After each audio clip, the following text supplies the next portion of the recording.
I want you to think about, like, if he says to follow me, and if you look at the world that we live in, what is it going to get you? If you stand up for righteousness, if you stand up for morality, do we look so much like the world that the world's not even confronted by us being in the room? Does anywhere in the Bible it say to be relatable to your culture? Now you can say, well, Paul said, like, I forget what the scripture basically says, but, wherever, what is it?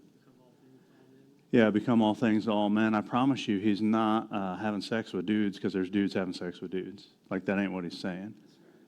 He's not watching porn with his friends because his friends are watching porn.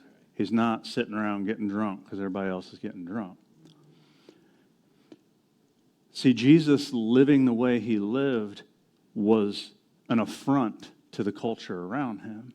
And I'm not saying to get in people's face and make them feel a certain way, but I'm saying that the church that I read about and the people that I see that actually enacted something in the environment around them where God had the ability to move, they did not look like and sound like and act like everybody else. And that's what they didn't like about Jesus. Those 11 guys, I guess they picked up another one later, but those 11 guys that hung out with Jesus, what'd they do with those guys?